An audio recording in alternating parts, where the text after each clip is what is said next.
Assalamualaikum warahmatullahi wabarakatuh. Kang Mas dan Mbak Yu, pripun kabare panjenengan? Semoga selalu diberi rezeki yang melimpah, diberi umur yang panjang dan berkah. Baiklah, Kang Mas dan Mbak Yu yang belum subscribe, untuk subscribe terlebih dahulu. Kembali lagi di 1000 Kisah Nyata, channel yang akan menyajikan kisah horor dan seputar cerita mistis yang berkembang, yang update setiap harinya. Baiklah Kang Mas dan Mbak Yu, pada video kali ini kita akan bercerita tentang tanah terkutuk. Ada misteri mengerikan yang tersembunyi di balik tanah yang terkutuk ini, yaitu sebuah misteri yang membuat mereka yang tak kasat mata menetap dan tinggal di tempat yang sama atau tanah yang sama dengan kami. Dimulai dari pertandingan Piala Dunia Amerika Serikat tahun 94 yang lalu antara Brasil dan Italia. Akhirnya Brasil memboyong gelar juara dunia melalui adu penaltinya. Saat itu seluruh warga kampung yang menonton di pos ronda riuh merayakan kemenangan Brasil di Piala Dunia tersebut. Mukti, pulang sekarang ya. Ibu menghampiriku dari rumah dan berteriak memintaku untuk pulang. Iya Bu, aku balas menjawabnya. Biarin aja dulu Lastri, senang-senang sebentar kan gak ada salahnya. Paling Mukti jadi bisa ngelupain kejadian minggu lalu, ucap Pak Rohmat, salah satu warga di kampung tersebut. Kalau waktunya banyak gak apa-apa Pak Rohmat, besok kami udah harus berangkat, balas ibu. Wah cepet juga ya. Ya sudah, hati-hati. Kalau sempat main-main ke kampung sini lagi ya, ujar Pak Rohmat sambil mengacak-ngacak rambutku. Iya Pak, teman-teman pamit dulu ya, teriakku. Ya, kalau sempat mampir, balas mereka dengan singkat. Aku pun meninggalkan pos ronda dan pulang ke rumah kami yang terletak di pinggir kali Cibubur. Rumah ini sudah kami tempati semenjak aku belum lahir hingga akhirnya aku lulus SMP. Sebuah rumah ala kadarnya yang bapak bangun di bantaran kali yang sangat besar ini. Kita benar harus pindah Bu, tanyaku. Iya nak, ibu kan sudah cerita. Setelah bapak meninggal kemarin, banyak penagih hutang yang terus datang ke rumah. Bahkan mereka sampai mengancam mau menyelakai kamu dan gendis adikmu, jawab ibu. Bapak meninggal dunia 2 minggu yang lalu. Setelahnya kami kaget ada banyak penagih hutang yang menagih ke rumah. Mereka bilang bapak berhutang pada mereka, tak hanya satu tapi banyak orang. Jujur, kami tidak tahu kalau bapak berhutang. Tapi ibu sempat curiga setelah seorang temannya mengatakan sedang marak modus preman menagih utang pada anggota keluarga yang telah meninggal. Padahal belum tentu mereka berhutang. Tapi satu persatu perempuan dan 2 anak kecil yang miskin bisa dibuat apa melawan mereka. Terus kita kemana Bu? Kita tinggal di Jawa. Ada rumah peninggalan eyangmu di sana. Tidak ada yang akan mengusik kita selama kita di sana, ucap ibu. Ibu menceritakan tentang sebuah rumah di desa kelahirannya. Dulu eyang memiliki banyak tanah di kebun dan kebun, namun semua sudah dijual dan diwariskan ke anak-anaknya termasuk ibu. Tapi ada satu rumah yang tidak laku dijual. Saudara-saudaranya pun tak ada yang mau menempati karena rumah itu cukup berjarak dari desa dan tidak jauh berbatasan dengan hutan. Beruntungnya ada yang mau membeli rumah ini. Uang tersebut bisa kami pakai untuk renovasi dan modal hidup di sana. Iya Bu, padahal cuma rumah begini saja ya, balasku. Rumah kami memang bangunan liar di bantaran kali, tapi bapak dan ibu sudah membangunnya setengah tembok yang cukup kokoh. Hampir semua rumah di kampung ini tak berizin, namun kami semua merasa aman karena ada yang sudah di tempat tinggali lebih dari 20 tahun dengan tenang. Sebuah angkutan umum sudah datang sejak tadi pagi. Ini adalah angkutan yang akan kami gunakan pindah ke Jawa. Kami tidak membawa banyak barang, sebagian perabotan sudah dijual dan sisinya diberikan ke pemilik rumah yang baru. Hanya sedikit yang kami bawa menggunakan angkutan umum bercat biru yang akan mengantar kami ke rumah baru kami. Sudah masuk semua? Tanya Bang Jaki, supir yang mengantarkan kami. Sudah bang, tinggal orangnya, kata ibu. Ngopi dulu aja, ada gorengan juga, balasku. Bang Jaki pun masuk ke rumah sembari menikmati kopi dan gorengan yang telah dibuatkan oleh ibu. Sementara itu, ibu memeriksa kembali barang-barang yang sudah masuk ke mobil. Mukti, sebelum menyusul ke rumah, tiba-tiba seorang temanku memanggil dari jauh. Andri, tanyaku sembari menghampirinya. Ini kamu bawa ya, ucap Andri. Ada sebuah ukiran kayu berbentuk ular yang ia berikan kepadaku. Apaan ini? Bawa aja, aku dapat mimpi gak enak semalam, ucapnya. Andri menceritakan bahwa ia melihat aku dan keluargaku diincar sesuatu yang jahat. Ia memang dianggap anak yang cukup aneh di kampung ini. Warga sudah menganggap ocehannya sebuah bualan belaka. Tapi sepertinya ia berniat baik, jadi tidak mungkin aku meledeknya. Oke, makasih Andri, balasku. Hati-hati ya, tolong jagain adikmu gendis, ucapnya sembari berlari meninggalkanku. Aku menerima benda itu dan menyimpannya dalam tas pakaianku. Bu, masih jauh? Tanya gendis yang sudah merasa tidak nyaman di perjalanan. Masih setengah perjalanan lagi nak, tidur lagi aja, jawab ibu. Ini memang pertama kalinya gendis melalui perjalanan sejauh ini. Sebenarnya aku khawatir akan sekolahnya di desa. Seharusnya sebentar lagi ia masuk SD, tapi aku hanya bisa percaya pada pertimbangan ibuku. Menjelang maghrib, kami pun sampai di rumah yang akan kami tinggali, yaitu sebuah rumah yang cukup berjarak dari rumah lain di desa. Ini rumah yang cukup besar, semuanya dinding terbuat dari kayu yang sepertinya sudah sangat berumur. Tentu saja ada sebuah pohon besar di depan rumah, namun pohon itu sudah kering dan tidak lagi berdaun. Saat mobil Bang Zeki terparkir di depan rumah, ada seseorang yang menghampiri kami. Seorang itu pria kurus yang sedikit lebih tua dari ibu. Pak Ngadimin, sambut ibu. Lastri, gimana perjalanannya? Lumayan pak, pas lagi panas-panasnya, jawab ibu. Rumahnya sudah saya bersihkan, tapi ya seadanya ya. Lebih baik malam ini istirahat di rumah saja pak. Baru beres-beres, ucap Pak Ngadimin. Alah pak, sudah saya ngerepotin minta dibersihin malah ngerepotin nginep lagi, balas ibu. Ibu menolak untuk mampir ke rumah Pak Ngadimin dan memilih untuk terus menurunkan barang-barang di mobil. Bang Jaki pun dan Pak Ngadimin pun membantu kami, sementara ibu menyalakan lampu teplok yang sudah tersedia di tembok rumah.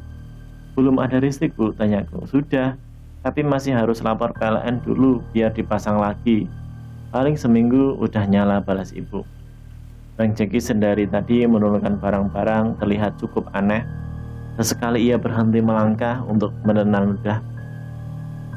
Bang Jaki nginep dulu ya, pagi baru pulang, ada kamar kosong kok, ucap ibu. Enggak, saya langsung pulang aja sehabis ini. Mau mampir dulu, ucapnya dengan canggung. Ia terlihat begitu waspada dengan rumah ini. Mbak Lastri benar mau tinggal di sini? Tanya Bang Jaki. Iyalah mas, sekarang cuma rumah ini yang bisa kami tinggali, balas ibu. Setelah membantu kami, Bang Jaki segera pamit. Padahal hari sudah larut malam. Pak Ngadimin pun mengantarkan kami makanan kecil dan minuman panas untuk kami dan buru-buru meninggalkan kami. Merasa cukup lelah, aku pun duduk di tikar yang sudah digelar oleh ibu. Rumah kayu dengan lampu remang-remang merupakan pemandangan yang cukup asing untukku. Apalagi suasana hening seperti ini tidak pernah kurasakan di rumah kami sebelumnya. Tok tok tok tok tok. Ada suara di luar. Tok tok tok tok. Setahuku rumah kami cukup jauh dari warga lain. Aku malas mencari tahu dan memilih untuk tetap bersantai di tikar. Tapi suara itu mendekat ke jendela. Aku noleh ke jendela. Sekelebat terlihat seorang nenek melintas di depan jendela. Nenek itu berambut putih terurai berantakan dengan kebaya putih yang sudah lusuh. Ia tertawa dengan mulutnya yang memerah. Sontak bulu kuduku pun berdiri. Tubuhku merinding.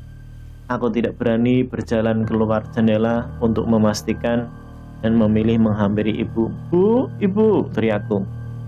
Aku mencari ibu di kamar, namun kamar hanya ada Gendis yang sudah tertidur. "Kenapa, Mukti?" teriak ibu dengan suara yang terdengar dari dapur. Aku pun berlari menuju dapur menghampiri ibu. "Ada nenek-nenek, Bu, serem di luar jendela," ucapku. "Nenek-nenek malam-malam gini? Jangan ngarang kamu. Kamu sudah capek, tidur aja duluan," balas ibu yang sedang membersihkan kompor tungku yang mungkin akan ia gunakan untuk memasak besok. "Iya Mas Mukti, duduk dulu aja, nanti Gendis nyusul," tambah Gendis yang tengah meminum susu yang sepertinya baru saja dibuatkan oleh ibu. "Tunggu, Gendis, kamu di sini?" tanyaku bingung. Tidak mungkin aku salah. Tadi aku melihat dengan jelas Gendis tertidur di kamar. "Iya, minum susu dulu. Habis ini mau tidur," disuruh ibu, balasnya. Aku pun menelan ludah sambil menoleh ke kamar tempat tidur. Aku melihat Gendis tertidur tadi. "Aku bantuin ibu aja deh," ucapku sedikit ragu untuk kembali ke ruang depan lagi. Apalagi di kamar, karena kamar yang lain masih berantakan. Malam itu pun kami tidur dalam satu kamar. Tapi walaupun lelah, malam itu aku sulit untuk tertidur saat mengingat kejadian-kejadian tadi.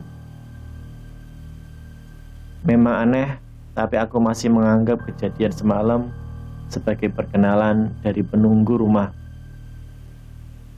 Itu adalah kata-kata yang biasa diucapkan bila kita melihat hal-hal aneh yang ada di tempat baru. Sayangnya, lambat laun aku mulai mendengar desas-desus tentang rumah yang kutinggali. "Kok kamu berani tinggal di rumah itu?" Wisnu namanya. Dia teman yang baru aku kenal beberapa hari. "Emangnya kenapa, Angger?" tanyaku. Wisnu terlihat ragu, ingin mengatakan sesuatu. "Ini tak ceritain biar kamu hati-hati, tapi jangan bilang aku yang cerita ya," balas Wisnu. Semakin penasaran, ia mengatakan hal itu. "Saat ini aku memang ada hal yang di rumah itu yang kutinggali." "Kamu pasti wis tahu toh kalau rumah itu lama nggak tinggalin? Tahu nggak kamu yang menyebut itu dengan apa?" Aku menggeleng. "Rumah demit," ucap Wisnu. Dia bercerita bahwa setiap anak-anak bahkan warga desa yang tidak berkepentingan dilarang untuk mendekat di rumah ini. Banyak isu mengerikan ia dengar. Dulu pernah ada yang lewat rumahmu itu dan nemuin mayat terbaring di perkarangan. Mayatnya sudah membiru tapi matanya melotot. Dia manggil orang kampung untuk evakuasi. Tapi pas balik ke sana, mayatnya sudah nggak ada, ucap Wisnu. Aku cukup merinding mendengar ceritanya. Rasanya aku semakin tidak yakin untuk tinggal di rumah ini. Cerita dari Wisnu membuatku kepikiran. Aku penasaran, apa ibu sudah tahu tentang keadaan rumah ini sebelum memutuskan untuk pindah? Menjelang maghrib pun aku bergegas untuk pulang. Di kampung ini setelah adzan berkumandang, seluruh kampung akan menjadi sepi. Jarang sekali ada yang keluar rumah. Untungnya ibu sudah menyalakan lampu luar. Setidaknya setelah listrik menyala, rumah ini tidak terasa menyeramkan seperti awal kami datang. Jangan di atas kamu. Aku nggak bisa nangkep kamu." Saat memasuki rumah, aku mendengar suara Gendis yang berbicara dengan seseorang.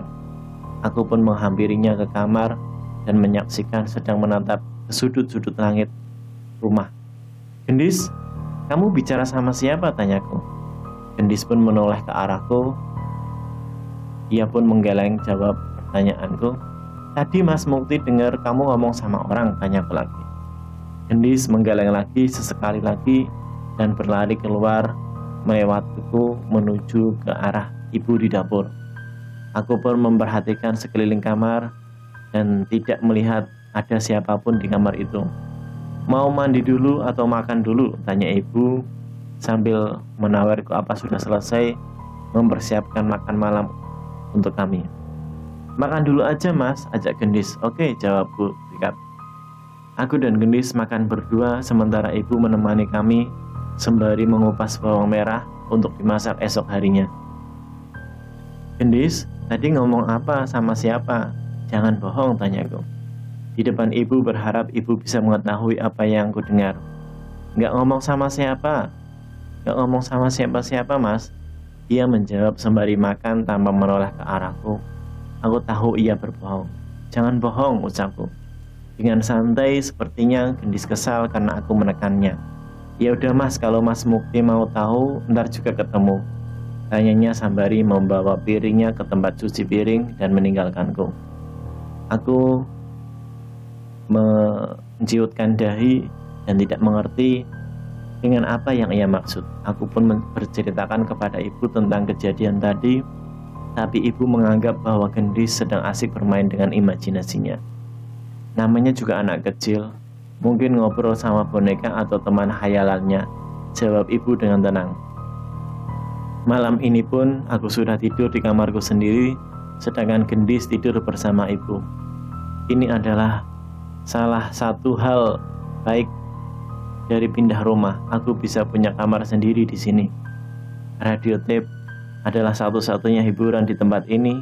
Pilihanku kali ini jatuh ke kaset Space Jam untuk menemaniku sampai waktunya tidur. Mungkin aku bukan pujangga yang pandai merangkai kata. Aku bernyanyi di depan mengikuti nada di lagu itu sembari bergaya layaknya vokalis band. Mungkin sedikit kekanak-kanakan, tapi ini cukup seru. Apalagi aku tak bisa berharap menonton televisi bersama di pos ronda seperti waktu dulu. Di desa ini jarang yang memiliki televisi, kalaupun ada masih hitam putih. Hihihi, nyanyianku terhenti oleh suara tawa yang tiba-tiba terdengar. Gendis, bukan. Suara tawanya berbeda dengan Gendis. Merasa mulai tak nyaman, aku pun mengecilkan radioku dan pergi ke kasur. Sepertinya aku harus tidur cepat malam ini. Krek. Aku terbangun saat satu kaset sisinya sudah selesai diputar dan radio tapeku mati dengan sendirinya. Aku mengembalikan kaset itu ke dalam tempatnya dan ingin segera kembali tidur. Tapi aku mendengar ada suara dari sudut-sudut langit yang saat ini berada di kamarku. Aku hendak kembali tidur, mataku melihat sesuatu dari arah dan rasa takut pun kembali datang. Benar saja, di sudut itu terlihat seorang anak laki-laki berwajah pucat memandangiku dengan terbalik. Aku tidak bisa melihat kakinya, yang terlihat hanya tubuhnya dari kepala hingga pinggang menembus langit-langit. Seketika keringat dinginku keluar bercucuran. Aku meremas selimutku, tak percaya dengan apa yang aku lihat. Dan saat makhluk itu menyadari aku sedang memandangnya, ia pun tersenyum memamerkan gigi-gigi yang hitam. Ibu, ibu, teriakku. Sayangnya tidak ada reaksi dari ibu. Dengan kaki yang lemas, aku keluar ke kamar ibu untuk membangunkannya. Setan, Bu, setan. Aku membangunkan ibu. Setan, jangan ngawur kamu, bantah ibu yang sedikit kesal dengan kubangunkan. Aku pun menarik ibu ke kamar dan menunjukkan ke arah langit-langit kamar, tapi sosok itu sudah tidak ada. Aku berusaha meyakinkan ibu, tapi ia malah menganggapku hanya mimpi buruk. Aku tidak mau mengambil resiko dan memilih untuk tidur di kamar ibu bersama dengan Gendis lagi. Apa kejadian itu sering terjadi? Tidak juga. Semenjak anak kecil di langit-langit rumah itu tidak ada hal aneh yang aku lihat dalam beberapa hari ini. Hanya Wisnulah aku bisa bercerita tentang kemunculan makhluk-makhluk itu. Ibu sudah pasti tidak percaya. Sedangkan bila aku cerita kepada Gendis, dia akan ketakutan, semakin merepotkanku. Kamu temenin aku ngineplah di rumah, ajakku pada Wisnu. Nggak mau, aku sudah hidup tenang, kenapa harus nemenin kamu di sana? Ntar ada yang ikut lagi, tolak Wisnu. Sekali-kali nggak apa-apa kan? Mending kamu yang nginep di rumahku lebih aman. Balasnya. Itu nggak nyelesain masalah, balasku lagi. Sesekali lagi, mungkin aku harus mengajak seseorang untuk menginap agar ada saksi lain selain aku untuk melihat sosok gaib itu. Mungkin ibu akan percaya, tapi ternyata aku tidak perlu melakukan hal tersebut. Suatu ketika ibu sedang membantu salah satu tetangga kami yang sedang panen kacang di kebunnya. Aku menunggu ibu sembari menjaga gendis bermain di halaman rumah ibu itu. Ibu baru selesai saat maghrib dan kami pulang saat matahari baru saja terbenam. Seperti biasa, jalanan sudah sepi dan arah rumah kami pun cukup gelap dan menyeramkan. Gendis pun sampai memintaku gendong karena takut. Dari rumah terakhir di desa, setidaknya kami harus berjalan beberapa ratus meter untuk sampai ke rumah. Seharusnya beberapa menit lagi kami sampai dan bisa segera beristirahat. Tapi saat rumah kami sudah terlihat, tiba-tiba ibu terhenti.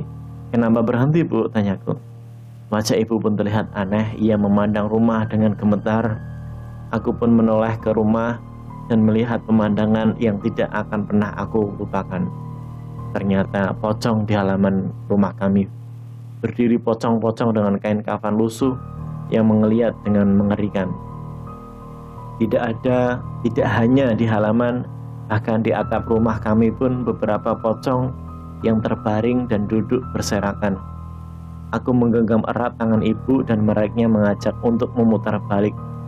Tidak mungkin kami pulang ke rumah di tempat terdapat banyak pocong tersebut. "Gendis takut, Bu," tangis Gendis yang ternyata juga melihat sosok tersebut. "Ke rumah Pak Ngadimin, kita ke sana dulu, Le," perintah ibu segera mengajak kami pergi secepatnya. Pak Ngadimin heran dengan kedatangan kami sekeluarga di malam hari. Apalagi ia melihat wajah kami pucat dengan tubuh yang gemetar.